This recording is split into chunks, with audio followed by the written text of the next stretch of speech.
Dawn had yet to break at 6 o'clock in the morning in Dunhuang in August.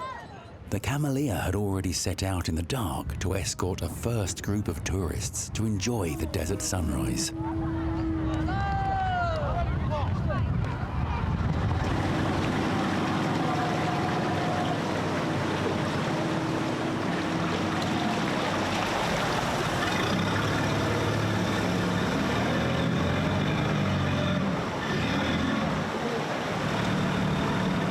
Mattina e sera la città dei veneziani, colori, è bellissima, anche l'aria stessa di questo orario.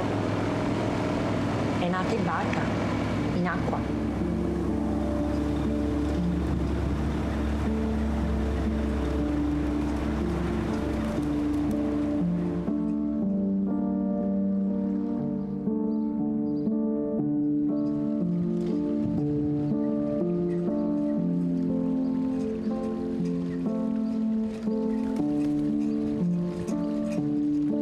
Dunhuang and Venice are around 6,500 kilometers distant from each other. The journey time is at least 15 hours, including transfers.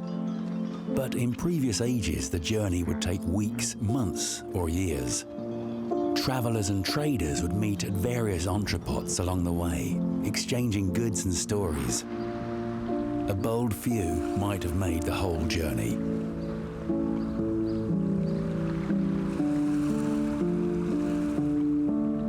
We have to think about Dunhuang and Venice.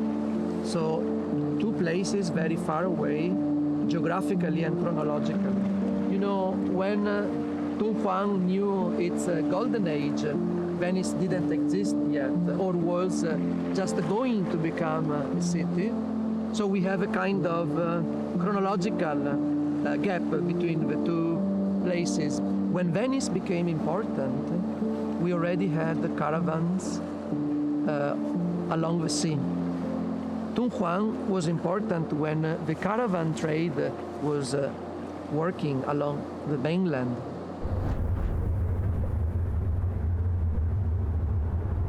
The ancient Silk Road winds between Dunhuang and the Yunnan Pass. For more than 2,000 years, countless caravans of mules, horses and camels laden with goods trekked along it.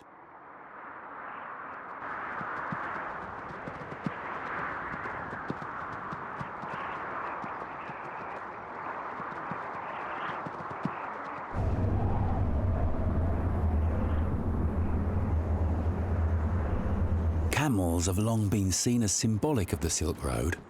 The twin-humped Bactrian camel is the beast of that road. They can carry loads of up to 200 kilograms, traveling non-stop for 4 or 5 days. They can smell water from several kilometers distance, predict sandstorms and navigate a previously taken route on their own. These skills have made them the famed ships of the desert, linking east and west.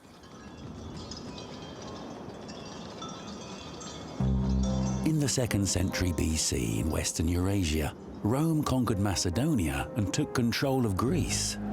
Central Asia, south of the Caspian Sea, was dominated by the Parthian Empire. East Asia was ruled by China's Western Tang Dynasty.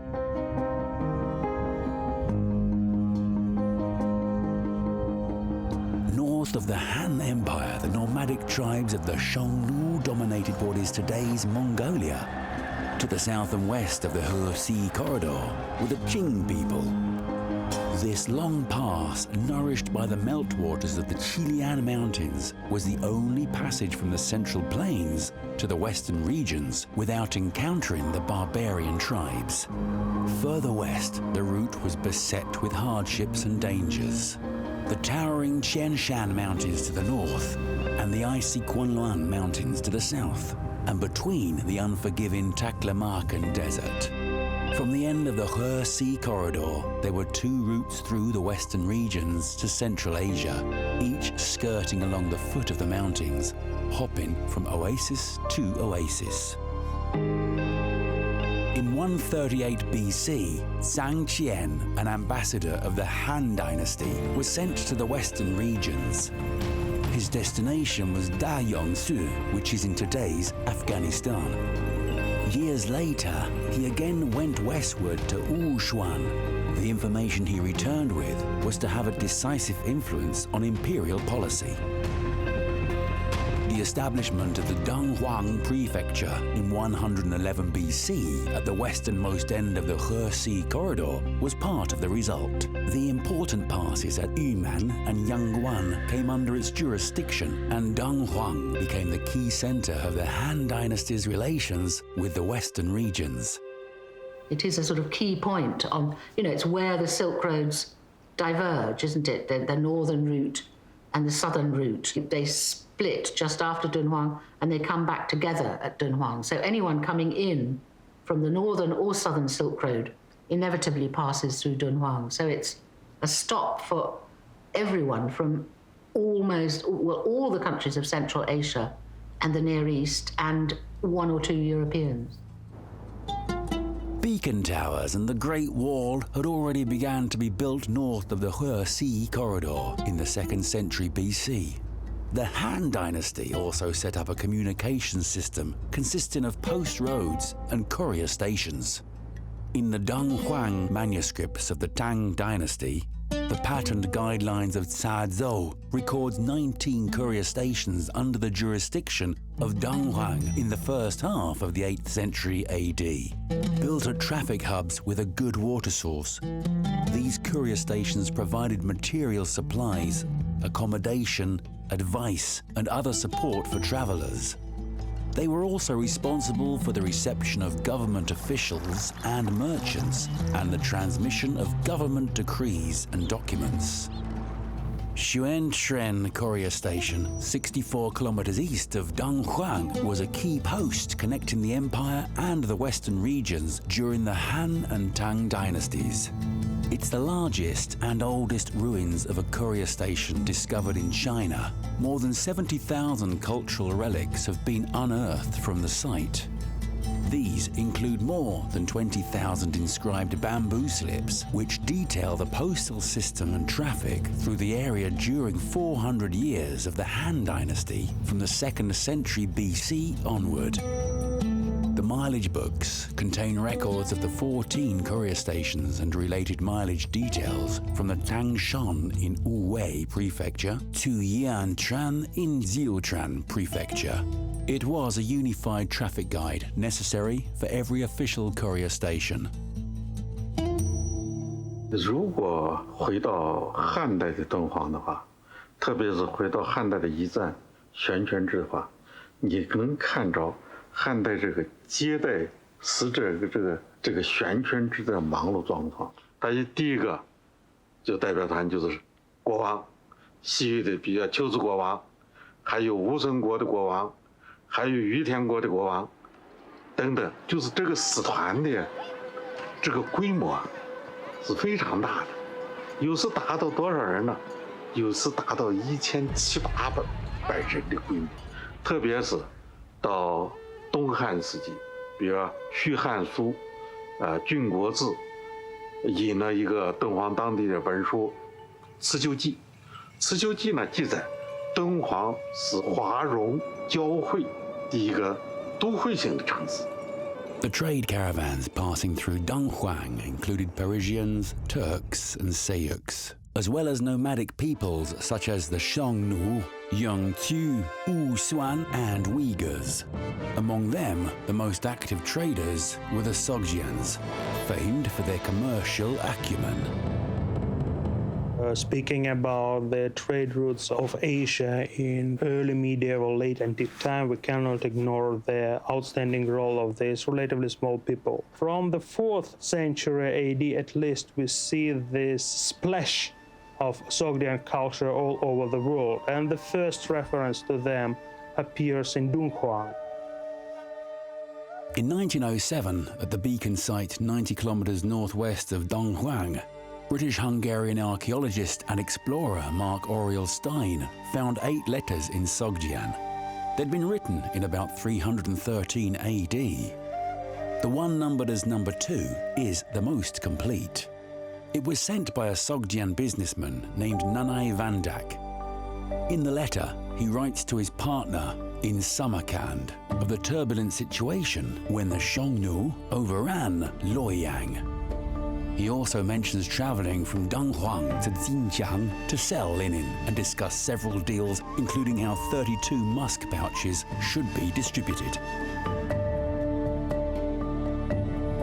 From this evidence, it's safe to say that in the 4th century AD, the Sogdians already had trade outlets in Dunhuang and other cities with established trade routes. However, the route to wealth was precarious. Extreme natural conditions, war and bandits could turn any journey into a harrowing adventure.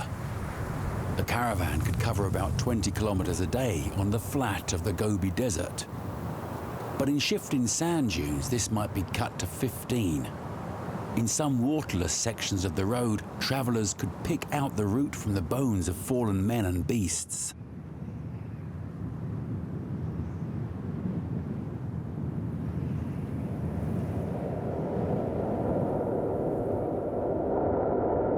Beyond the Yunnan Pass is an extremely dangerous no man's land. The strange Yardang landforms wrapped in darkness seems to induce hallucinations. What was a lake long ago has turned into a vast sea of sand. The 30+ degree temperature difference between day and night makes rocks shatter and emit eerie ghost-like cries and howls. Caravans on the Silk Road often traveled together in groups, up to several hundred people strong. There were often monks, scholars and craftsmen among them. They would pass through many oases along the way. In addition to maintaining the peace among the travelers, guarding against thieves was a key concern.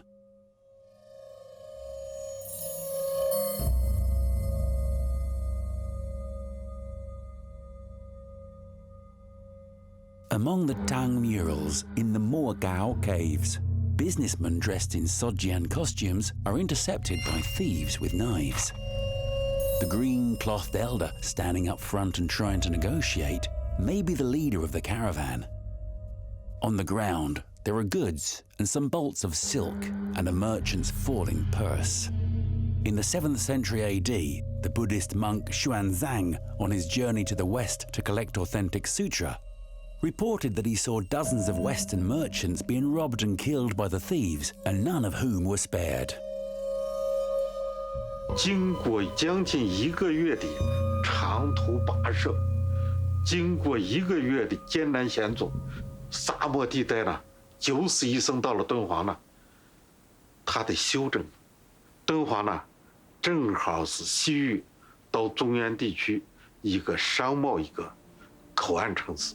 西域的很多商人到敦煌地区就停止了，只有一部分人，然后到长安地区。因此，在这种情况下呢，敦煌地区的这个商业贸易呢，一下子发展起来了。它发育是国际贸易一个市场。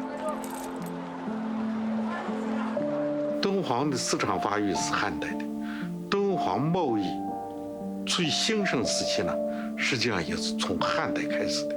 那么到唐代以后呢，这个规模呢，发展水平更高了。如果回到唐代敦煌，你就是能看着敦煌这些古道上呢，就是商人呢络绎不绝。Businessmen who traded in different cities needed to lodge an application beforehand. Between Han Dynasty and Tang Dynasty, the government issued travel permits and travelers were obliged to follow the routes specified in the permit. The permit also detailed the traveling party and the goods carried. This allowed inspections to prevent tax evasion and smuggling. The Shi Randian's travel permit in the year of 732 AD was unearthed in Turpan, China. It records the travel of a Sogdian merchant in the first half of the 8th century AD in Xinjiang, who took his family, slaves and livestock, setting out from Anxi. They passed through Sazhou, as Dunhuang then was, and went on to Guazhou to trade. On the far right of the existing documents is the permit he applied for in Guazhou, with the official seal on it. On the left side of the seam is an inspection record that his party received on their way back to Sazor from Guadio.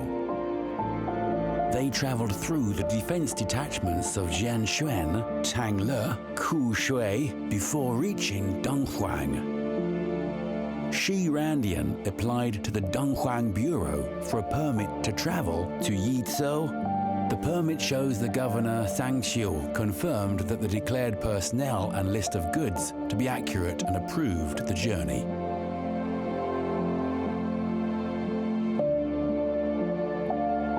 The travel permit shows the meticulousness of the customs system under the Tang. It also bears witness to the prosperity generated by trade over sanctions of the Silk Road. 敦煌它虽然是个非常小的一个边境城市，但是它的交流的面呢是非常大的。北边呢到蒙古高原上，南边呢到青藏高原上，西边呢整个到西域地区，乃至于到中罗马，这个地区呢都是敦煌这个交流视野之内的。 In the 1st century BC, Venice was still a desolate marsh. However, Chinese silk was already transported to Rome via Parthia and India. The 8th century AD saw prosperity rise in Dunhuang as the Tang Dynasty reached its zenith. The collapse of the Western Roman Empire had seen much of Europe and the Mediterranean area fragmented. The Eastern Roman Empire, also known as Byzantium Empire, with its capital at Constantinople, today's Istanbul, was still an important trade center between East and West. In the 7th century, Islam emerged from the Arabian Peninsula and expanded rapidly, reshaping the whole of Europe and Asia.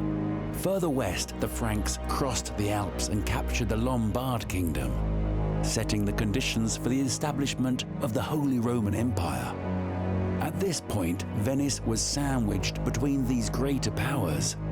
Allied to Byzantium, Venice gradually rose in importance as a port city, trading in fish and salt, and supplying shipping to expedite commerce in the region.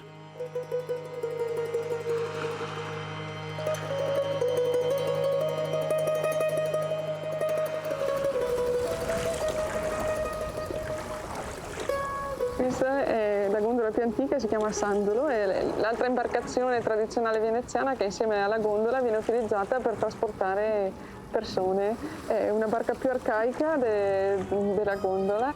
Uè! Remando!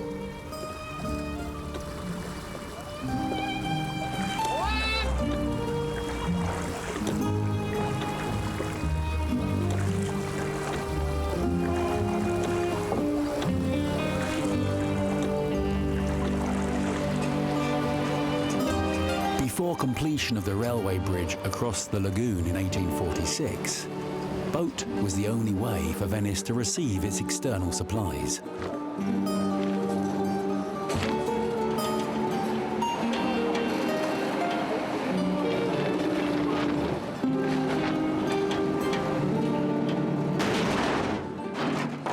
They're an island people who have grown up with a completely unique set of circumstances. Venice is a place which has nothing. It has no crops, it has no land, it has very few natural resources. They're going to have to work together, really. We say in English, they're all in the same boat. Living in harsh conditions for so long, the Venetians knew that they had to take to the sea if they wanted to survive. I veneziani erano marinai, navigatori estremamente abili e nello stesso tempo dovevano essere anche guerrieri, perché i viaggi nel Mediterraneo e non solo nel Mediterraneo erano estremamente pericolosi.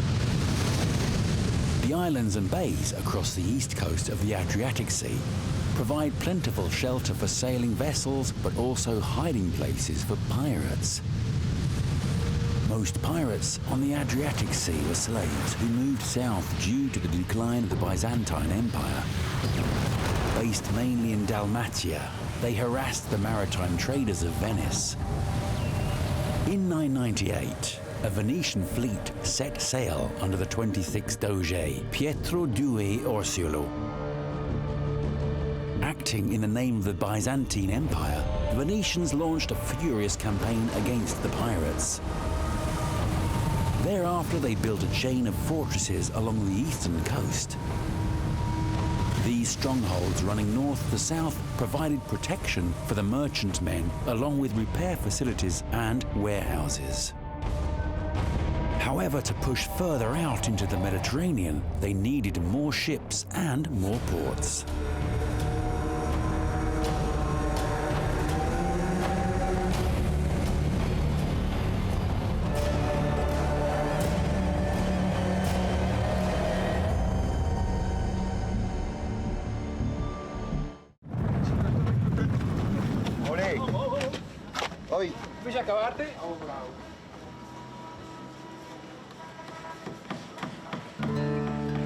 The sea is a hard place to be. Storms can destroy your ships very easily. You can lose all your goods in one expedition. It can be wiped out.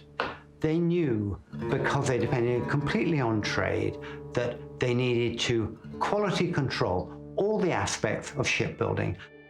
The ropes were color tagged as to what the use could be put to. The person who made the rope had their own little marker on it, so that if the rope failed, they could go back to that rope maker and say, you didn't make a good enough rope. Eventually got control of quite large forests on the mainland, where they would manage these forests down to the level of the individual tree. This tree is useful building the frame. This tree is useful for making the oars. This tree is useful building the mast, and so on. So all the details, the values of the Venetian state rested on this attention to the detail of their shipping.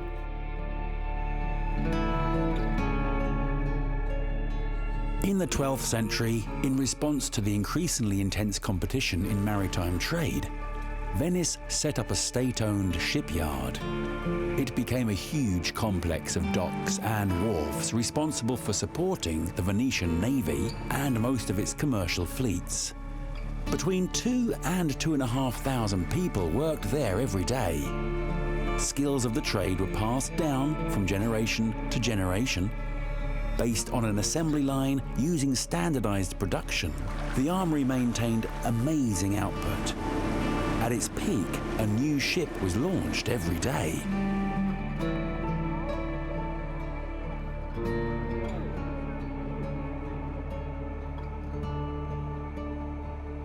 Molti quadri dipingono la flotta veneziana come il principale strumento della potenza di Venezia.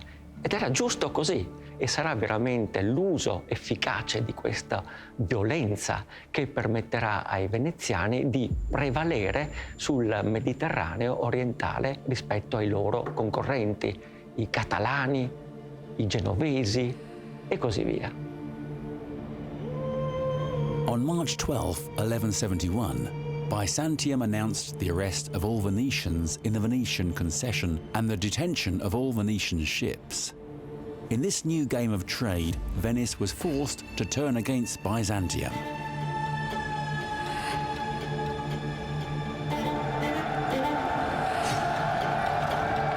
In 1202, Venice joined the Fourth Crusade.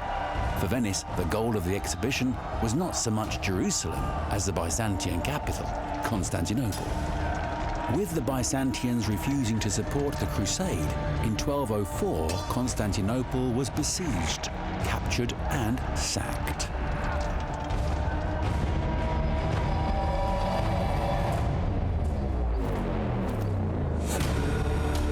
Bronze horses decorating the Triumphal Arch in Constantinople were shipped to Venice as trophies and placed in St. Mark's Basilica. The ports and islands in the Mediterranean controlled by Byzantium were seized by Venice. These established a maritime network extending all across the eastern Mediterranean.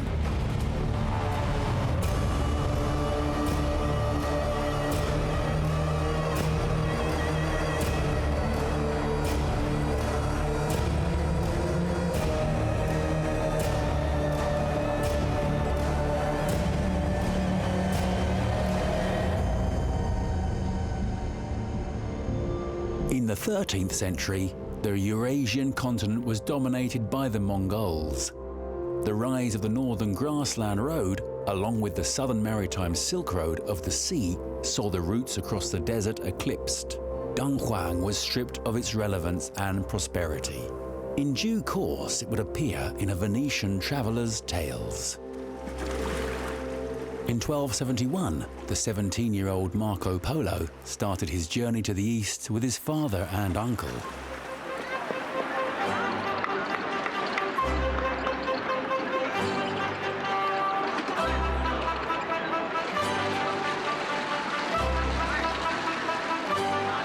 All voyages would set out from the basin of St. Mark, in front of the Doge's palace, effectively. They would probably come out of the arsenal through the arsenal gates. You would have recruited your crew probably on the waterfront there in the days and weeks ahead for the voyage. Ropes, barrels, all being loaded onto little boats and taken out to the galleys, which would be slightly offshore.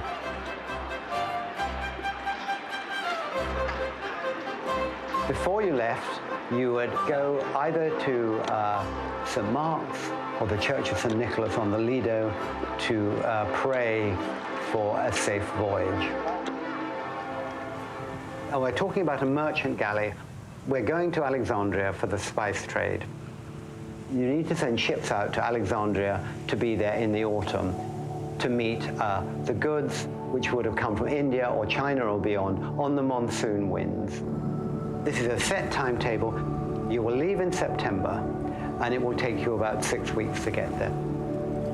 You will work your way down the east coast of the Adriatic via a whole string of little ports. At each of these ports, they will put in for water and supplies.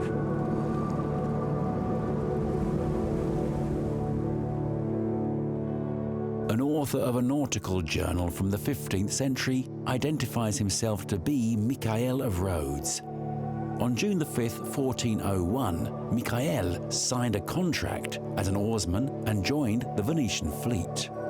In due course, he found himself promoted to helmsman and deck captain, and finally became an advisor to the shipping council. He kept a log of experiences in the fleet for over 40 years. The journal describes the several voyages he made to Flanders. Michael recorded the vessel, a galley, as 36.9 meters long and 6.12 meters wide, the flag with the lions of St. Mark flying from its bow. The ship could carry 250 people. It was mainly used to transport precious goods like spices and silk. In the event of attack, the crew would put down their oars and take up arms.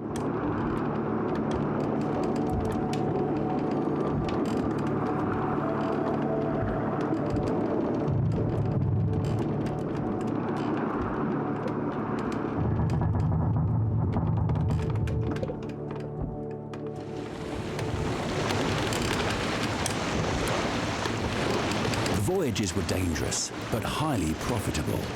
The cargo mainly belonged to nobles or wealthy trading houses.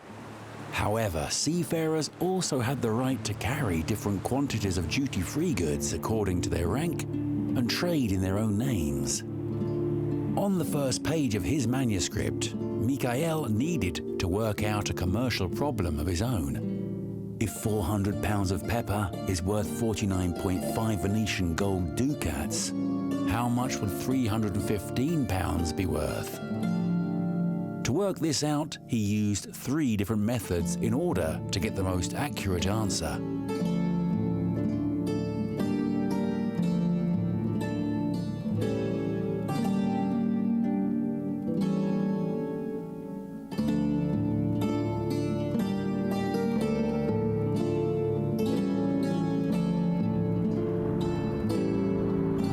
Not the only thing for which he needed to accurately calculate.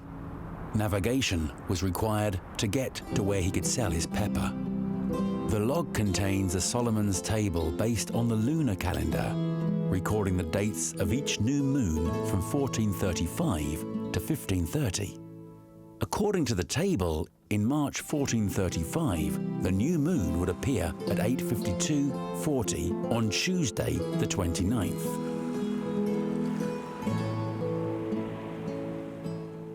using the Solomon's table, Venetian merchant ships could accurately schedule their arrival and departure from ports. Timely and reliable delivery of their goods was crucial to the Venetians' commerce. The seafaring, just-in-time delivery, they brought all these principles together. Venetians took memory courses in improving your memory before you set out from these voyages, because they had to be very smart, very alert. Everybody is out to cheat you. There are enormously lengthy commercial manuals that the Venetians had, giving them written information about how the weights and measures worked in different places. He's talking about nutmeg. Nutmeg should be big and firm. You want to pierce the shell with a needle, and if it yields water, it is good. And if any other way, it is not worth anything. The reeds of cassia should not make a sound when a man shakes them. All this stuff was written down. They knew they had to learn how other people work. So if you leave in September, it's a 3-month thing, and you would come back just at about Christmas time, middle of the winter, and there's a tremendous emotional moment for the returning people. The galley workers who had an incredibly tough time would take off all their old clothes and throw them away and come in dressed in their best clothes. You would see the golden angel on the top of the campanile welcoming you back. All the church bells would ring because they knew the spice fleet was coming in and this was good for business. The goods that came into Venice would be taxed, then they would be transshipped and they would be taken up the Grand Canal to the Rialto.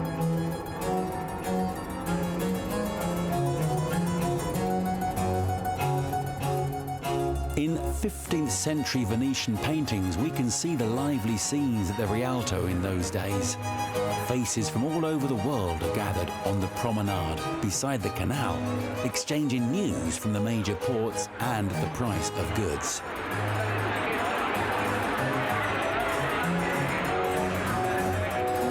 In the early 15th century, Venice's total revenue had reached 1.5 million ducats. Venetian gold ducats became a widely circulating trading currency in Europe. In the Rialto Square, the promenade next to St. Jacques Church is famous for its banks. From the 13th century, Venetian moneylenders would set up benches there offering their services.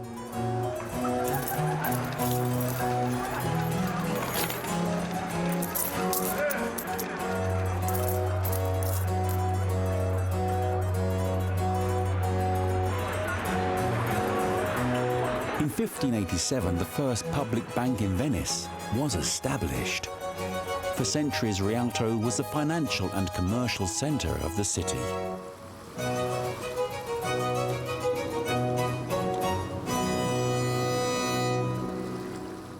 Se noi volessimo confrontare la storia economica e politica di Venezia alle fasi di un essere umano, potremmo dire che la nascita corrisponde ai periodi, ai secoli dell'Alto Medioevo sino all'XI secolo, quando la città progressivamente cresce.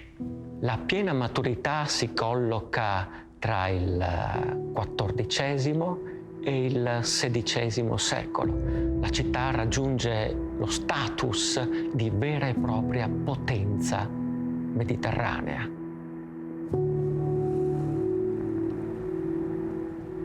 Dunhuang and Venice rose above the sand and tide. Both relied on commerce and communication to flourish. Countless feet have walked these roads and countless lives ended on the way. People travelled across the barren desert or sailed the stormy seas to communicate, to live for hundreds of years. In the early 20th century, Aurel Stein followed in the footsteps of Marco Polo from Lochner to Dunhuang. Along the way, he still met occasional camel caravans and merchants trudging in the footsteps of the past.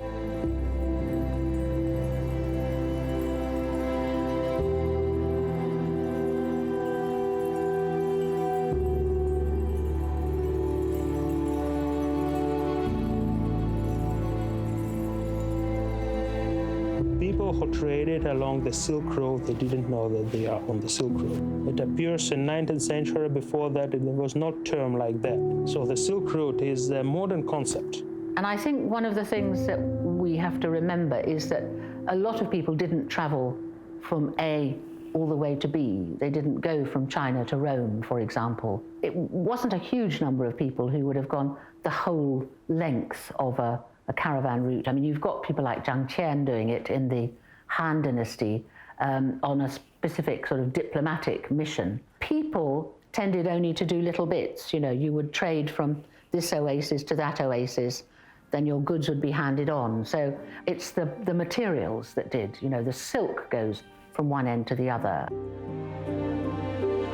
Short trips accumulate and become long journeys.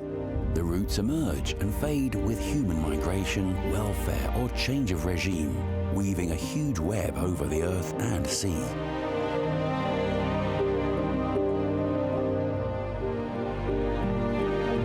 There are so many things that are transferred via the Silk Road. Ideas, people, religions, commodities, vegetables, horses, foodstuffs, jewels, and so on. It's the most fantastic exchange of material, culture, and people. According to documents found in the Sutra Cave at Mogao, a Sogdian merchant named Kang Xiuhua made a donation to Zhang Qingquan, the chief scholar at the temple, for a copy of the Prajnaparamita Sutra. The donation included 3 silver plates weighing 1.75 kilograms, 9 tons of wheat and millet, and 2 kilograms of white lead powder for cosmetics. 这个人是粟特人，而且是既当官又从商。他从事的是糊粉贸易，糊粉就是化妆品，就今天咱们女性用的增白霜，叫糊粉。它产地不在敦煌，它真正产地应该在龟兹这一块。 Attached to the manuscripts were Zhang Qingquan's account for the sale of the powder. The records show most of the powder was sold in lots of 25 to 50 grams, though some people bought as little as half a gram.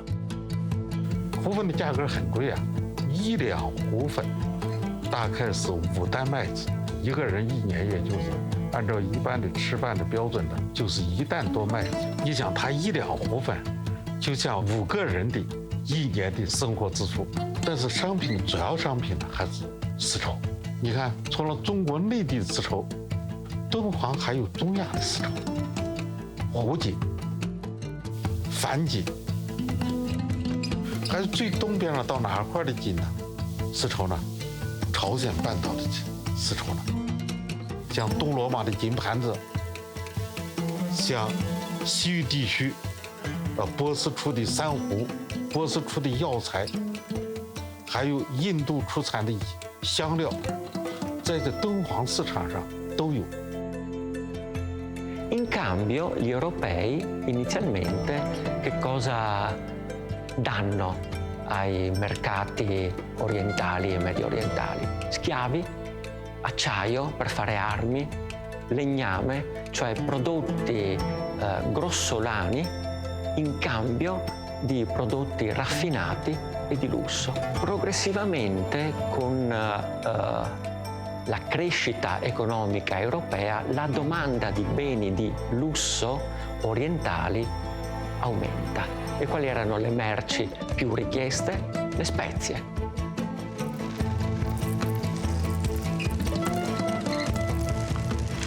It is a dream product. It's very lightweight. You can get a lot into the hold of your ship. The markup would be huge because you sell it out in small quantities. It was kind of like a luxury product, particularly as we move into the high Middle Ages. You know, you start to get a wealthy middle class. People would pay quite a lot of money. And all those palazzo on the Grand Canal, the wealth that we're looking at that has gone into houses has all come out of, probably as much as anything, out of the spice trade, actually.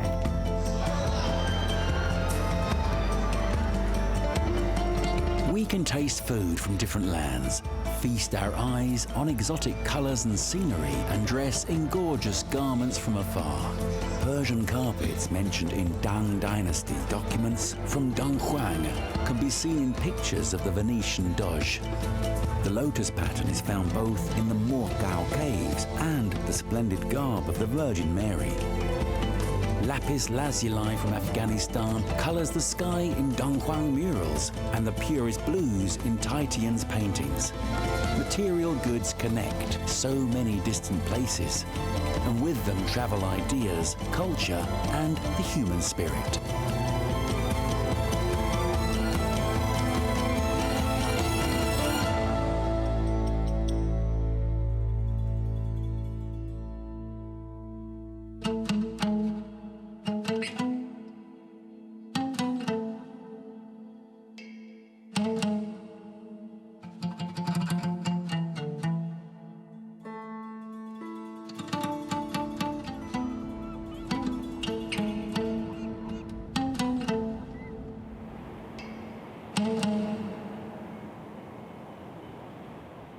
There are two crossroads of different civilizations. Venice was a gateway to the east, and Dunhuang was also a gateway to the west.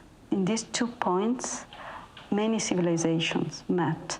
I suppose, I was lucky to encounter the Silk Roads through Dunhuang manuscripts, the Diamond Sutra, the world's earliest dated printed book. But that has this colophon at the back, which says it was printed in 868 AD.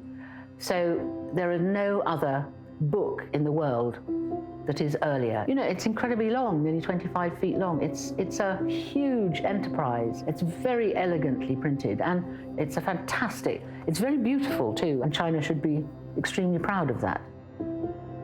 And when you look at the manuscripts and you find that you've got ones in Indian languages and different scripts and Tibetan and Khotanese, different people, different ideas, in terms of philosophy, in terms of religion, and also different style, you realize what a kind of amazing kind of melting pot that the place is. These languages, crossing rivers, mountains and deserts, tell us that this road was not only a road of trade, but of communication in the deepest sense.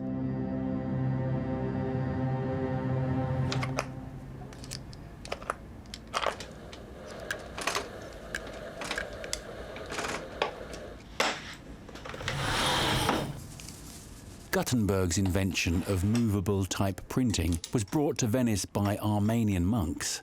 In 1494, the Aldine Press, one of the world's first commercial publishing companies, was established in Venice.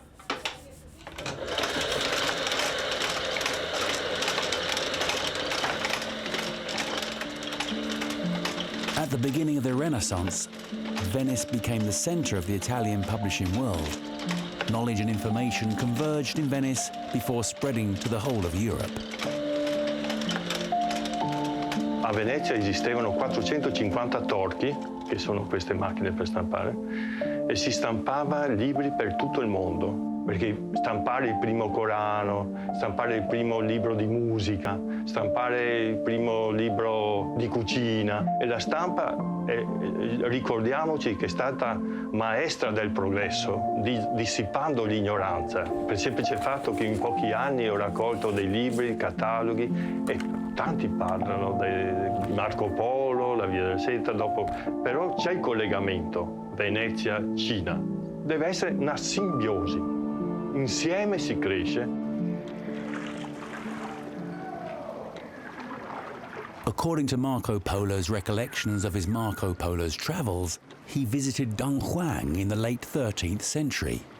700 years later, more people crossed sand and sea, heading west from Dunhuang.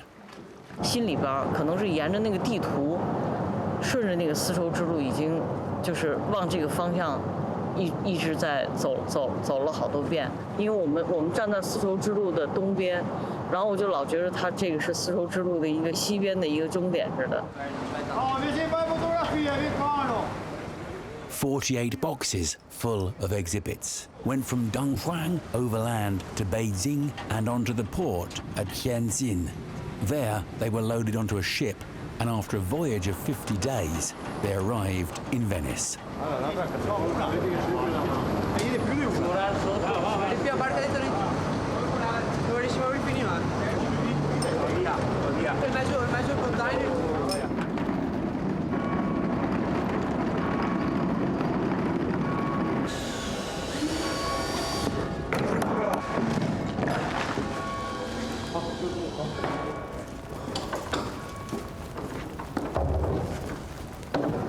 进来以后，它有一个完全对称，它那个感觉就好。然后那个三窟的这个墙面压在这个线上，然后把这个西壁这个甩出去。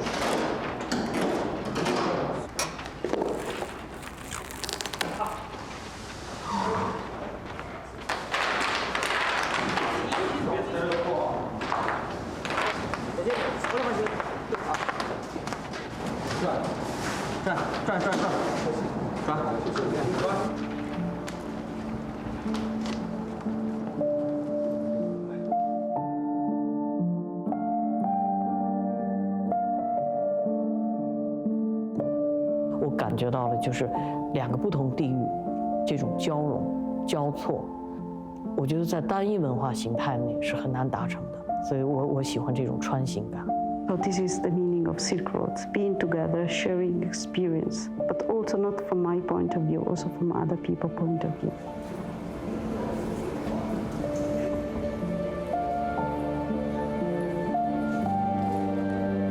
Marco Polo's visit may be the only direct encounter between Dunhuang and Venice in history.